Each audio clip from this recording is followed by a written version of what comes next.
Hello students, welcome to our channel educate film. और मेरा नाम विशाल चौहान। हम स्टार्ट कर रहे थे टॉपिक ऑयल सीड्स के बारे में हमें बात करनी थी। Chapter number 4 geography agriculture chapter है क्लास 10th का, उसके बारे में। तो मेजर क्रॉप्स में हमने बहुत सारे बारे में बात कर ली थी। अब हम बात करने वाले थे ऑयल सीड्स के बारे में। ऑयल सीड्स क्या होते हैं? वो सारे क्रॉप्स जिनसे हमें क्या मिलते हैं? पहली बात तो बीज मिलते हैं, सीड्स मिलते हैं। उसके बाद उन सारे सीड्स से हमें क्या प्राप्त होता है? ऑयल, है ना। तो क्या कहलाते हैं? ऑयल सीड्स कहलाते हैं। ठीक है। What are the oil seeds? Oil seeds are the kind of seeds which क्या करते हैं? विच गिव्स क्या? Oil, which have oil in itself, है ना। तो उनको क्रशिंग के बाद क्या करते हैं? उनसे ऑयल प्राप्त करते हैं। अब ये ऑयल क्या होता है? ऑयल, कुछ ऑयल तो कैसा होता है? एडिबल होता है। एडिबल मतलब खाने योग्य, जिसको हम खा सकते हैं। कुछ क्या होता है? कुछ अदर पर्पसेस में इस्तेमाल होता है, लाइक फॉर प्रोड्यूसिंग, मतलब for the manufacturing of soaps, soap, ointment वगैरह। ऑइंटमेंट ट्यूब होते हैं ना, जब जल कट जाते हैं तो ट्यूब लगाते हैं, डॉक्टर जो देता है, तो उसमें ऑयल वगैरह वहाँ पे भी इस्तेमाल होते हैं बहुत सारे, है ना। और सोप वगैरह बनाने के लिए, बाथिंग सोप वगैरह जो होते हैं, उनको बनाने के लिए भी जो क्या होता है? ऑयल वगैरह की आवश्यकता पड़ती है। तो वो सारे ऑयल भी यहीं से मिलते हैं, है ना। तो कुछ ऑयल कैसे होते हैं? एडिबल होते हैं, और कुछ ऐसे वाले होते हैं। तो देखिए, ऑयल सीड्स हमने देख लिए। तो ऑयल सीड्स में बेसिकली हम जब बात करेंगे तो कौन कौन से ऑयल, मतलब सीड्स आएंगे जिनसे हमें ऑयल मिलता है। ग्राउंड नट हो गया, जानते हैं आप लोग ग्राउंड नट क्या बोलते हैं? मूंगफली। मस्टर्ड, है ना। कोकोनट, सिसमम, सोयाबीन, ज्यादातर इसमें से आपने सुने होंगे। तो ग्राउंड नट मूंगफली को बोल देते हैं। सरसों हो गया। कोकोनट क्या हो गया? कोकोनट ऑयल आता है ना, हाँ, नारियल वाला। सेसमम मतलब तिली, तिल जिसको बोलते हैं। सोयाबीन ऑयल खाते भी रिफाइंड वगैरह में इस्तेमाल होता है ना। सनफ्लावर ऑयल भी इस्तेमाल होता है, सनफ्लावर की भी आती है ना, रिफाइंड आती है। कैस्टर सीड्स, कैस्टर ऑयल जिससे बनता है। कॉटन सीड्स, कॉटन के। लिनसीड, अलसी, है ना। ठीक है, तो ये इनके नाम हो गए।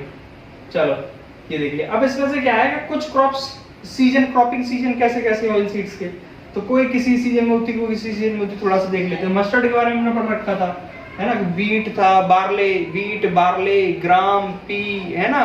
और इसके साथ मस्टर्ड किसमें की जाती थी? रावी की क्रॉप थी, है ना, रावी। तो ठीक है, ये हो गया। इसके बाद कोकोनट अभी हम पढ़ेंगे आगे, तो समझ में आ जाएगा। कॉटन भी, है ना, फाइबर क्रॉप में। चलो, ग्राउंड नट कैसा है? खरीफ की क्रॉप है। ग्राउंड नट कैसा है? खरीफ की क्रॉप है। ठीक है। और जितना सीड ऑयल प्रोड्यूस होता है, जितना सीड से हम ऑयल एक्सट्रैक्ट करते हैं, उसमें से हाफ से भी ज्यादा, है ना, ऑयल कहाँ से, किसका इस्तेमाल करते हैं हम, या कहाँ से मिलता है हमें? ग्राउंड नट से, मतलब मूंगफली, है ना। जितना भी टोटल प्रोडक्शन ऑफ ऑयल होता है ना, उसमें से आधे से ज्यादा परसेंट शेयर उसमें किसका होता है? ग्राउंड नट का होता है। ठीक है। अच्छा, इसके बाद देखते हैं सेसमम जो होती है, जिसको तिल बोलते हैं। ये क्या होता है? ये अलग अलग तरीके से होती है। राबी में भी होती है, और किस में होती है? खरीफ में भी होती है। तो राबी में जो होती है वो साउथ में होती है। साउथ में क्या करी जाती है? राबी में करी जाती है, राबी सीजन में, है ना। और नॉर्थ में जब इसकी क्रॉप होती है, तो ये नॉर्थ में कब, किस सीजन में करी जाती है? खरीफ के सीजन में। सिसमम जो होती है, तिल जो होता है, वो साउथ में राबी के सीजन में करी जाती है, और हमारी तरफ खरीफ के सीजन में करी जाती है। ठीक है। चलो और देख लेते हैं थोड़ा सा। ऐसे ही कैस्टर सीड्स भी होते हैं। कैस्टर सीड्स में राबी और खरीफ दोनों की फसल होती है। ठीक है। चलो, इसके बारे में हम जनरली देख लिया। अब जब हमने मेजरली इसमें से बात किसकी करनी थी? मस्टर्ड के बारे में थोड़ा सा देख रखा था, राबी की क्रॉप है ना। तो क्रॉपिंग सीजन वगैरह, टाइम वगैरह, सारी चीजें हमें पता है। कहाँ पर होती है ये? जैसे गुजरात में होती है अच्छी, है ना। और कहाँ पर होती है? गुजरात के साथ साथ राजस्थान में भी होती है, काफी बहुत अच्छी सरसों होती है ना। चलो आगे देखते हैं। ऐसे ग्राउंड नट की बात करते हैं। ग्राउंड नट क्रॉप जो है, वो इसका प्रोडक्शन जो है सबसे ज्यादा कहाँ पर होता है? गुजरात, फिर राजस्थान में होता है, फिर तमिलनाडु वगैरह में होता है। ठीक है। अच्छा, तो ये, अब एक और चीज देखते हैं। अब क्या है, हमें ये देखना है कि जिस भी क्रॉप का प्रोडक्शन हो, जनरल, है ना, जनरली, मतलब सर्टेनली नहीं, लेकिन जनरली इंडिया सेकंड नंबर पे आता है, और फर्स्ट नंबर पे कौन जाता है? चाइना, है ना। तो सेम इसके साथ भी होता है। किसके साथ? ग्राउंड नट के प्रोडक्शन में इंडिया जो है सेकंड नंबर पे आता है, फर्स्ट नंबर पे कौन करता है? चाइना। ठीक है, तो हमने देखा पहले ऑयल सीड्स के नेम्स है ना, groundnut, mustard, coconut, sesamum, soybean, castor seeds, cotton seeds, linseed है ना, और सनफ्लावर।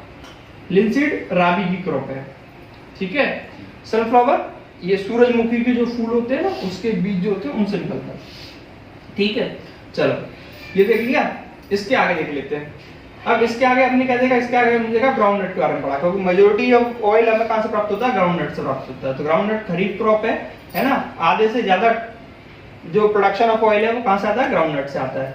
कहां पर कराया जाता है? गुजरात में किया था। गुजरात में होता है, राजस्थान में होता है, तमिलनाडु में होता है ना। अच्छा, खरीफ के हिसाब से, अब खरीफ क्रॉप है, खरीफ क्रॉप कैसी होती है? मॉनसून क्रॉप होती है। तो मॉनसून क्रॉप के हिसाब से हम क्या लगा सकते हैं? अंदाजा लगा सकते हैं कि किस टाइप का कैसा क्लाइमेट होता है, क्या होता है, उस तरीके से है ना। कि बारिश होगी, बारिश चाहिए होती है, फिर टेम्परेचर उस समय का कैसा होगा, किस तरीके से है ना। तो इसी से गैस कर लिया करें, खरीफ होगी तो ऐसा होगा, मॉनसून के टाइम पे सीजन ऐसा होता है, राबी के टाइम पे सीजन ऐसा होता है, इस तरीके से। ठीक है, तो ये हमने किसकी बात कर ली? ऑयल सीड्स की बात कर ली। ऑयल सीड्स की बात करने के बाद हम किस पे आते हैं? टी के बारे में बात करते हैं। मेजर क्रॉप बहुत फेमस है ना, और बहुत ज्यादा क्वेश्चन इस पे पूछा जाता है। और वो टी जब भी क्वेश्चन पूछेगा तो कभी भी टी बोलकर कॉफी क्वेश्चन नहीं पूछता है ना। कैसे पूछेगा? Name the main beverage crop of India है ना, and also highlight the required geographical conditions for its growth. ठीक है, ऐसे करके जनरल क्वेश्चन पूछता है। तो मेन बेवरेज, बेवरेज का अर्थ क्या होता है? ये रहा बेवरेज, मतलब something that is fit to be क्या? ड्रिंक है ना, फिट टू ड्रिंक। ऐसी चीज जिसको क्या किया जा सके? पिया जा सके, जो पीने के लिए हो, बेवरेज जिसको पिया जाता हो है ना। तो पेय पदार्थ हिंदी में बोल देते हैं। तो क्या होता है? भारत का मेन पेय पदार्थ क्या है? मेन बेवरेज क्रॉप क्या है? टी। भारत में सबसे ज्यादा लोग क्या पीते हैं? चाय। इसीलिए कोई भी कहीं पे जाता है कहते हैं चाय लेंगे, है ना। Main beverage crop of India. ठीक है, अच्छा टी के साथ क्या है? टी कैसी क्रॉप है? प्लांटेशन क्रॉप है। प्लांटेशन क्रॉप किसका एग्जांपल था? कॉमर्शियल फार्मिंग का। हमने देखा था ना, कॉमर्शियल फार्मिंग में क्या होता है? कॉमर्शियल फार्मिंग ऐसी फार्मिंग होती है जो कि सेल्फ कंजप्शन के लिए ना करके किसके लिए की जाती है? उसको मार्केट में सेल करने के लिए, उससे ज्यादा से ज्यादा पैसा कमाने के लिए, है ना, to earn more and more money. तो प्लांटेशन की खासियत क्या होती है? प्लांटेशन की खासियत ये होती है कि बड़ी सी जमीन होगी, बड़ी सी जमीन पे खेती करी जाती है, सिंगल क्रॉप करी जाती है, well using all modern inputs, है ना। कोशिश करी जाती है ज्यादा से ज्यादा मॉडर्न इनपुट्स का इस्तेमाल करते हुए ज्यादा से बड़ी जमीन पर खेती करने के लिए। अब बड़ी जमीन होगी तो लोग भी बहुत लगेंगे, लेबर इंटेंसिव क्रॉप होगी, है। लेबर इंटेंसिव मतलब जिसमें बहुत सारे लोग लगते हैं। ठीक है, ये देख लिया हमने। अच्छा, इसके बाद देखते हैं मिट्टी कैसी चाहिए होती है। मिट्टी एक्चुअली कहाँ पर करी जाती है? सबसे पहले ये देख लेते हैं, तो फिर बाकी समझ में आ जाएगा। भाई नॉर्थ ईस्ट में करी जाती है ना, असम हो गया। इसके बाद असम के बाद अदर नॉर्थ ईस्ट के स्टेट्स जो है ना, जैसे नागालैंड, मणिपुर, मिजोरम, त्रिपुरा, मेघालय, है ना, ऐसे करके ये सारी चीजें। वेस्ट बंगाल में भी होती है, सिक्किम में भी होती है, फिर हिमाचल में भी लोग करते हैं, है ना, हिमाचल वगैरह में भी कई सारी जगह पे होती है। तो अब इस जगह का क्लाइमेट कैसा है? इस जगह का क्लाइमेट ऐसा है कि यहाँ पर जनरल क्या होती रहती है? बारिश होती है ना, और थोड़ा हॉट क्लाइमेट रहता है, थोड़ा गर्म है ना, थोड़ी गर्मी रहती है और पानी भी पड़ता रहता है। तो क्योंकि ट्रॉपिकल फॉरेस्ट है ना उधर, तो ठीक है, तो कैसा होगा? थोड़ी सी गर्मी रहेगी और कैसी होगी? बारिश। अच्छा, दूसरी बात हमने एक और चीज नोटिस करी, जब नॉर्थ ईस्ट की बात करी, सिक्किम की बात करी, वेस्ट बंगाल की बात करी, तो ये कैसे पहाड़ी इलाके है ना, और नीचे की तरफ भी होता है, तमिलनाडु की तरफ, केरला की तरफ, है ना। तो इधर होता है, तो इधर क्या है? ये पहाड़ी इलाके। पहाड़ी इलाके से समझ में आया कैसे होगी? ढलान वाली होगी। तो डीप है ना, गहरी, फर्टाइल, उपजाऊ और वेल ड्रेन्ड। वेल ड्रेन्ड कैसी? ऐसी जहां पर पानी पड़ेगा तो बहता चला जाए, रुके ना, ऐसी जगह पे करी जाती है खेती, जहां पर क्या होता है कि अगर पानी पड़े, है ना, ऐसे यहां से अगर पानी पड़ेगा तो ऐसे नीचे गिरता चलेगा, रुकेगा नहीं, है ना। वेल ड्रेन्ड, नाली जैसी बनी रहती है उसमें, तो उससे बह जाता है। ऐसी वाली तो क्या चाहिए? जमीन और मिट्टी। मिट्टी फर्टाइल मतलब जो किसके द्वारा लाई गई हो? ऑब्वियसली किसके द्वारा लाई गई हो? नदियों के द्वारा, है ना, तो फर्टाइल होगी। ठीक है, चलो अब क्या है? क्योंकि ये क्षेत्र कैसे हैं? पहाड़ी क्षेत्र है, जहाँ पर जंगल वगैरह पाए जाते हैं, पेड़ पौधे बहुत होते हैं। पेड़ पौधे ज्यादा होने की वजह से कैसे होते हैं? Rich in humus. ह्यूमस क्या होता है? Dead and decade remains of plants and animals, है ना। प्लांट्स एंड एनिमल्स के डेड और डिकेड क्या होते हैं, रिमेन्स जो होते हैं वो क्या कहलाते हैं, ह्यूमस कहलाते हैं। मतलब पेड़ पौधे वगैरह का जो पोर्शन जो होता है, जो मर जाते हैं, गल जाते हैं, सड़ जाते हैं, उसके बाद जो बचता है ना, वो सब मिट्टी मिक्स हो जाता है, उसी को क्या बोलते हैं, ह्यूमस बोलते हैं। इसी को ऑर्गेनिक कंटेंट भी बोलते हैं। ऑर्गेनिक मतलब something that has been obtained from the trees of the animals, animals या ट्रीज से प्राप्त करने वाली चीज ऑर्गेनिक। तो ऑर्गेनिक है ना मैटर। तो ऑर्गेनिक मैटर कैसा होता है, इसमें ज्यादा पाया जाता है क्योंकि यहाँ पेड़ पौधे बहुत ज्यादा होते हैं इसलिए। ठीक है, अच्छा। Warm and moist free. Moist free मतलब उमस भरा नहीं चाहिए, है ना, उमस भरा मौसम नहीं चाहिए। वार्म चाहिए, टेम्परेचर हो, लेकिन बारिश पड़ती रहे। क्या चाहिए, बारिश चाहिए। और कैसी बारिश, बहुत तेज बारिश नहीं चाहिए, वेल डिस्ट्रीब्यूटेड, है ना। टेंडर लीव्स होती है, छोटी छोटी जो है इसकी पत्तियां जो होती हैं किसकी, चाय की, तो उनकी पत्तियों पर धीरे धीरे थोड़ी थोड़ी बूंदें पड़ती रहे। बहुत तेज बारिश नहीं, बिल्कुल हल्की बौछार होती है ना, शावर ड्रिजल जिसको बोलते हैं, वो वाली बारिश चाहिए होती है ना।